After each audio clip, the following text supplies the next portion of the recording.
law prohibiting it, and we will take them to court challenging it. Another stand from New York. Welcome to this week's edition of New York Now. I'm Dan Clark. The bad news keeps coming for Governor Andrew Cuomo. A former aide to the governor accused him of sexual harassment this week, saying Cuomo made inappropriate comments to her at several points and tried to kiss her. Cuomo has denied those claims, but some Democrats are now calling for an investigation into his conduct. That's on top of calls for a separate investigation into the state's handling of COVID-19 at nursing homes, including data on those facilities. In the meantime, lawmakers met this week to consider stripping Cuomo of the emergency lawmaking powers given to him at the start of the pandemic, and they say that could happen in the coming days. Take a look. Lawmakers in New York say they're inching closer to action against the Cuomo administration over its decision to withhold data on COVID-19 deaths at nursing homes. But Democrats, who control the state legislature, haven't come to an agreement on how exactly to move forward. Members of the state assembly met behind closed doors on the issue for 6 hours this week. And while they agree that some action must be taken, they haven't hashed out the details. Here's Assembly Speaker Carl Hastie. That I can share with you. I do think there's a consensus of the members that, they want to take some action. Some lawmakers want to strip Cuomo of the emergency lawmaking powers granted to him at the beginning of the pandemic. Others want a formal investigation into the state's handling of nursing homes. But no one idea has gained enough support from Democrats to move forward. And we're still trying to come to a place where, I think all of the members will be comfortable. I don't know if we're there yet. Over in the state Senate, Democrats could approve their plan to curb Cuomo's emergency powers as soon as next week. They're planning to pass legislation that would create a special commission to review future actions by the Cuomo administration. But Republicans say that's not enough. They want Democrats to do away with Cuomo's emergency powers completely and consider impeaching the three-term governor. This is the right thing to do. When my constituents call me about all these executive orders, and all I can tell them is, I'll call the governor or send him a letter or watch the press conference tomorrow. That is not what I was elected to do. Republicans have tried in recent weeks to pressure Democrats into action against the Cuomo administration. Those calls escalated when it was revealed in early February that Cuomo's office had withheld data from the legislature on nursing homes. Until this month, the state hadn't publicly reported how many nursing home residents died in hospitals, only those who died at nursing homes. And the new data has shown that about 4,000 more nursing home residents died than the public knew about. This is really not about politics. It's really about people. It's about the thousands of people who are exposed to COVID in our nursing homes. Democrats in the Senate haven't said when they plan to pass legislation that would curb Cuomo's powers. Sources say they're working with the Assembly to see if they can come to an agreement before moving forward. But in the meantime, Republicans crossed the aisle in a rare moment of bipartisanship this week to approve a new package of bills aimed at improving care and transparency at the state's nursing homes. Those bills would require nursing homes to dedicate more of their revenues to direct patient care, force the state to accurately report deaths at those facilities, and more. We understand how important it is for New Yorkers to know that we care about each and every single person who passed away. And we need to change policy to protect the most individual New York, the most fragile New Yorkers. That's what we're doing today and we will continue to do. The Assembly is planning its own package of nursing home reforms, but haven't said when they'll be passed. Those changes could end up as part of the state budget, which is due at the end of March.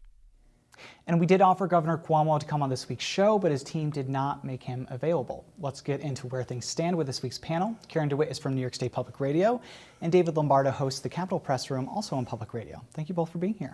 You're welcome. So let's talk about the sexual harassment allegations against the governor first. I just want to go over them really quickly. It's from Lindsey Boylan, a former top aide at the Empire State Development Corporation, a state agency. She's now running for Manhattan Borough President. She's alleging that on a plane ride with the governor, he offered to play strip poker with her. And then at a different point, she was alone in his office with him, and he tried to forcibly kiss her. These are obviously very serious allegations.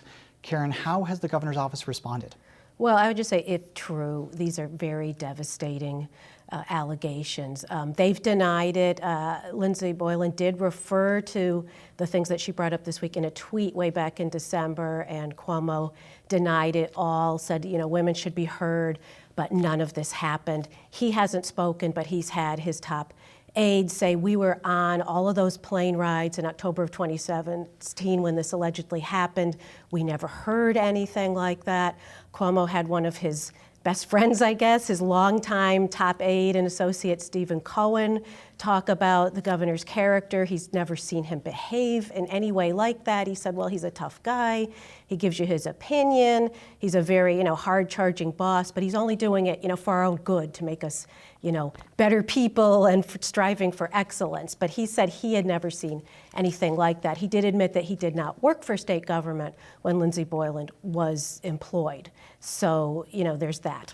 There is that, and I will say in the statement that they released, they addressed the plane ride allegations, what he said about the strip poker. In that statement, they didn't specifically point to the allegations about him kissing her. So I'm assuming he's going to be asked about that at some point. We're taping on Friday morning before the governor has given his briefing today. So I'm assuming it will come up if he holds a briefing. If he holds a briefing. Yeah, that's a big question. It is a big question. Dave, how is the legislature responding to this? In the past, Democrats have been very strong on coming out against sexual harassment allegations. When those harassment allegations are against Republicans or Democrats who aren't the governor. Right now, we've seen statements from the legislative leaders that have basically been like, boy, this is not good, but they've stopped short of actually saying we need an investigation.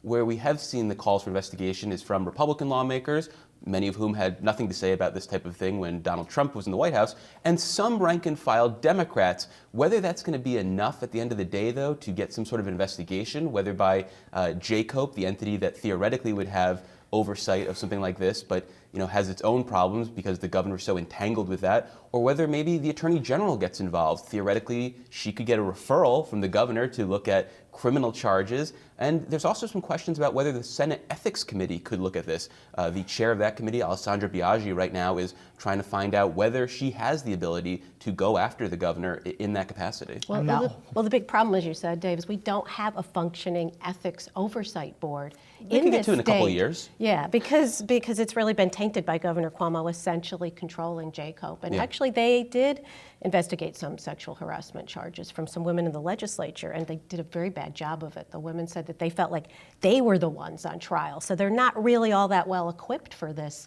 anyway. So that leaves kind of a big gaping hole. Does it hang out there?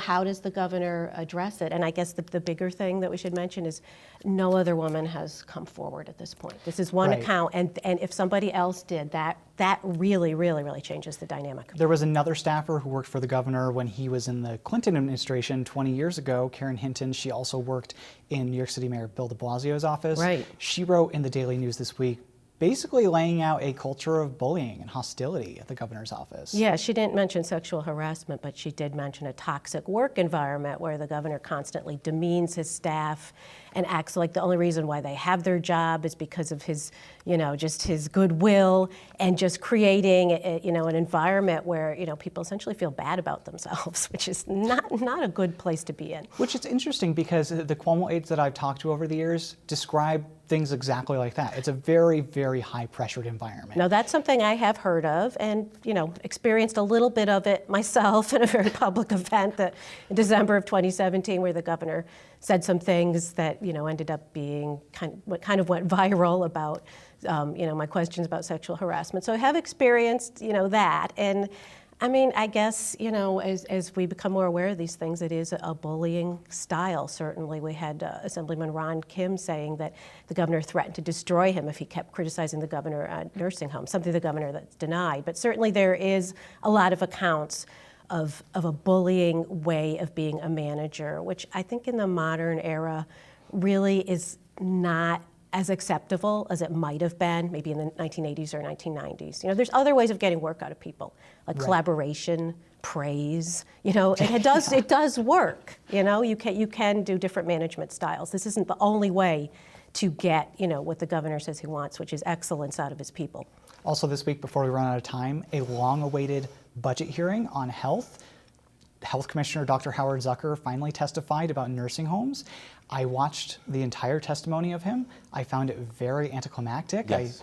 did not think that lawmakers lived up to the hype that they were going for this hearing. Dave, what did you think? I thought that when we had the opening with Tom O'Mara, the senator from the Southern Tier, saying, we need you to swear in, I thought we were going to have some fireworks like you're saying, but really no, anticlimactic. We've been building up to this for months, and it was really just a lot of grandstanding by lawmakers on both sides of the aisle with their concerns, and Howard Zucker maintaining the party line about nursing homes and nursing home data, saying, we did everything right, we reacted right in the moment with the best knowledge we had, and saying with regards to nursing home data, this new story about the DOJ inquiry really tied our hands. So we didn't really learn anything, and that's why I think today we're still seeing calls for more information and potentially even more subpoenas to sit down in a different setting. Yeah, Karen, Dr. Zucker was really good at sticking to his story, showing that they are not budging from this narrative. Even though the narrative isn't working that well for them, they're hoping if they stick to it, maybe eventually they will win out. Which I got to say, just on Dave's point, maybe it was a good thing that we didn't have so many fireworks yesterday. Maybe we're getting to a point where the temperature is being lowered a little bit on this issue.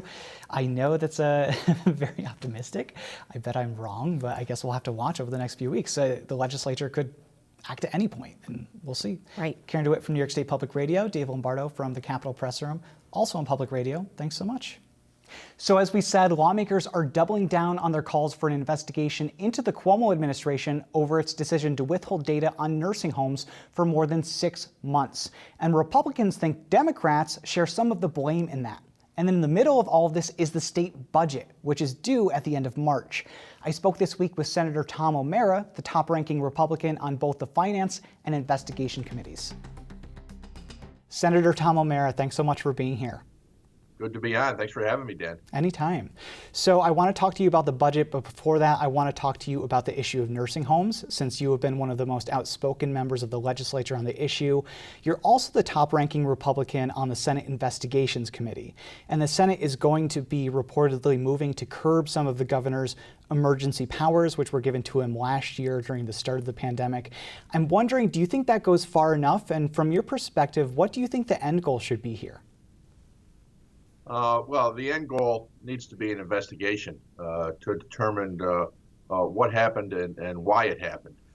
We still have not been provided even the information that they've provided to the Department of Justice at this point. And now there's a formal investigation apparently started in the Eastern District of New York by the FBI and the U.S. Attorney there. I really think we need to have a special counsel appointed for this, because Melissa DeRosa, the secretary of the governor that came out with that statement about stuff being used against him, her mother-in-law is the U.S. attorney in the Southern District, right next to the Eastern District jurisdiction. So that's problematic in my view, and I think we need an independent, unbiased look into what's going on here, what the cover-up actually is. The governor went so far as to threaten a member of the assembly with his career. The governor has certainly been known to do that over the years, strong-arming people, but to call somebody and say, change your story, get in line, we don't operate like this, is just more added on to the cover-up there. So there's a lot that needs to be looked in here. Democrats have been talking for 6 months about issuing subpoenas to the Cuomo administration for this information. And now that we're at the point where the New York Post revealed that closed-door conversation between Melissa DeRosa and the senators, they're coming on board with some of the positions that Republicans had held. Do you think that it's been a failure by Democrats in the majority not to use their subpoena power in those 6 months? Because it would seem to me, and the governor said this the other day, that if they really needed that information over those 6 months, they did have the tools to obtain it. They've absolutely failed in their duties of oversight on this issue. They've talked a lot about issuing subpoenas. They've talked a lot about terminating the governor's emergency powers, yet they've taken no action when they're here in Albany, despite our strong efforts in bringing motions to the floor of the chamber and the Senate.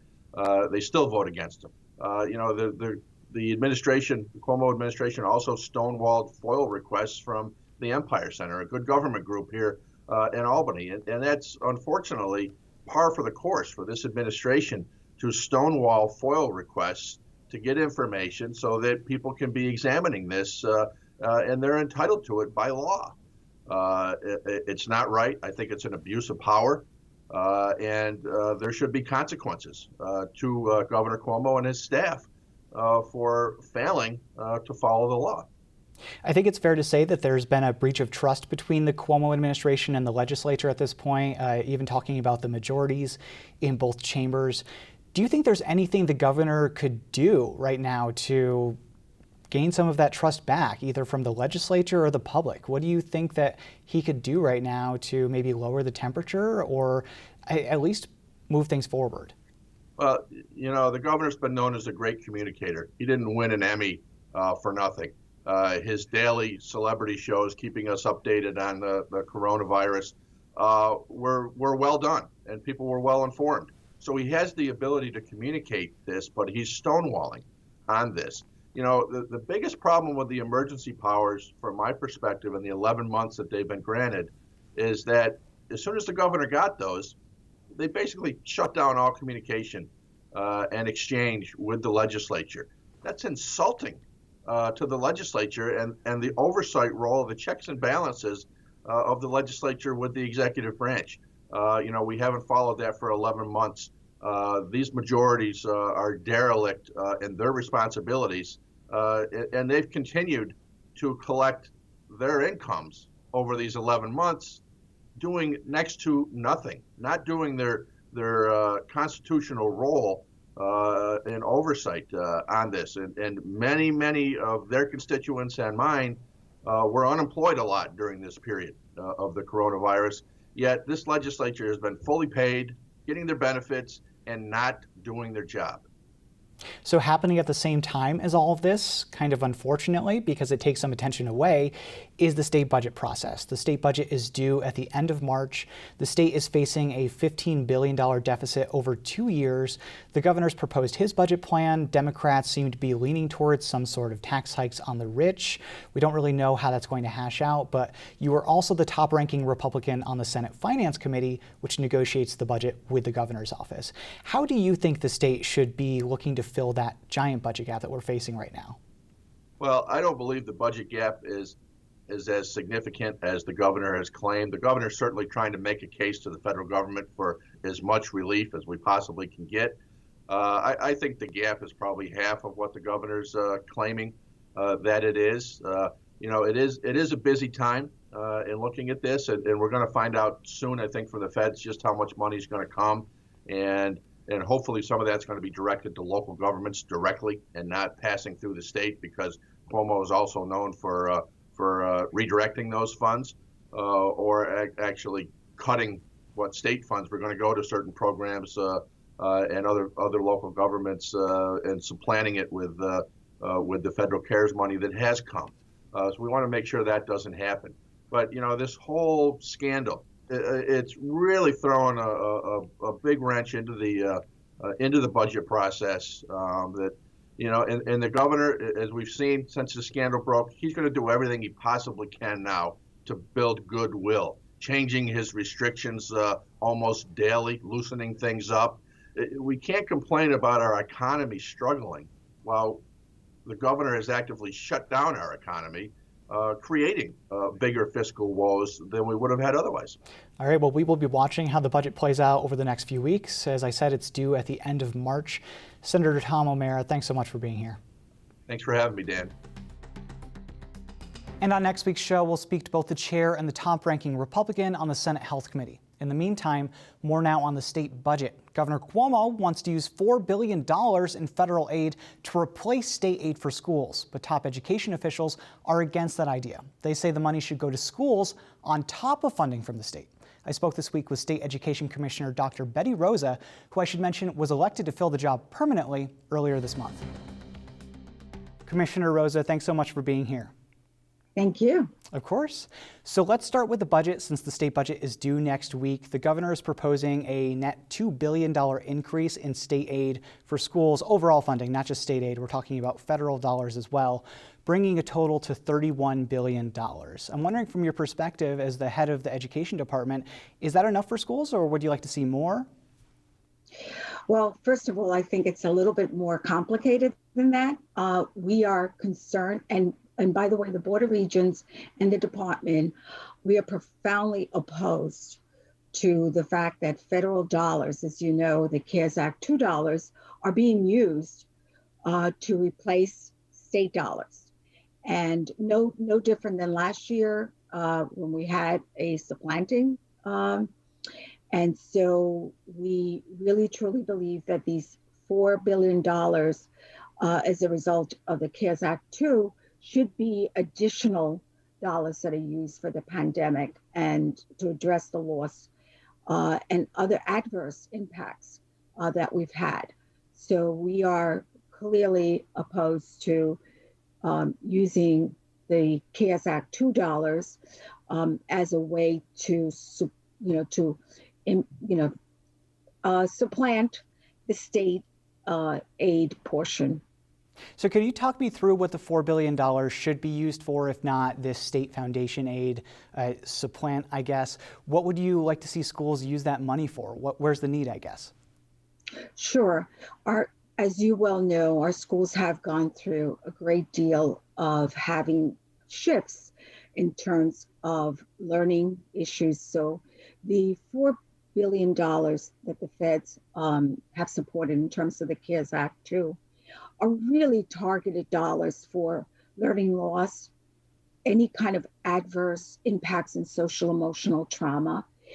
These are dollars that obviously, when we had to go into responding to the pandemic, we really had to use, local districts had to use additional dollars that address those issues for their communities. These dollars are really targeted dollars, and this is a one-shot situation. So the purpose, the intentionality of these dollars are very clear, that they are not to replace state dollars, but they are additional dollars that are enormously needed for our districts and our communities and our students. You know, just on the point of how schools have adapted and how this funding is going to be used, I'm wondering, from your perspective, how are schools doing right now? We're a year about into the COVID-19 pandemic. Things have really changed for the state education department, but particularly on the ground for teachers teaching, administrators at schools. They have to think about a million different things that they've never had to think about. What are you hearing from districts? Sure. I think I feel very fortunate that we have our stakeholder meetings, and this has been an amazing response by many of our teachers, principals, superintendents, stakeholders, and communities in terms of addressing issues, whether it's issues having to do with, as you know, the issue of infrastructure, broadband, issues of the food and the transportation, and all kinds of complicated. I mean, we've had a year of challenges beyond the issue of educating children in the remote mode and having to shift to those. But more importantly, it's been a community, I call it a real, truly community response that has kept our children, our communities, and the needs of our schools at the forefront. And our leaders have really responded and have been vigilant and have been creative and innovative in many ways that we couldn't even imagine to respond to this crisis. So part of all of that is a new initiative that you have to promote what's called digital equity in schools. It's very important, and I think that the pandemic, as you said, has really shined a lot of light on this digital inequity that we see around the state.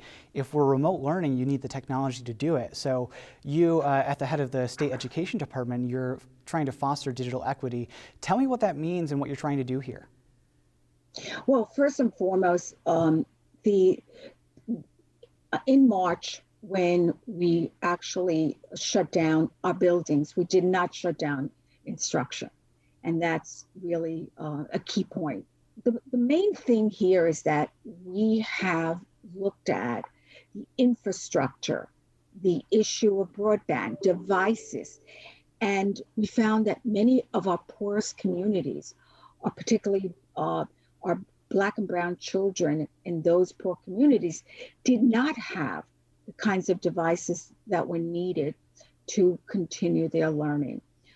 Schools immediately responded with attempting to fill that gap, but we need the infrastructure, we need the broadband, and we need the equipment, the tools, the devices, and more importantly, we need to do a great deal of work on professional development and getting our teachers up to speed in how to use this platform in a way that allows children to learn 24/7. Absolutely. It's a hugely important issue, especially with education shifting every year. There are new things happening all the time in the field of education. And unless you're a parent or somebody that's interested, you may not know. So it's something that we're always watching. Commissioner Rosa, thanks so much for being here. Well, thank you for having us. And just to note that I misspoke during that interview, the state budget is due at the end of March. We'll see you next week. Have a great week and be well.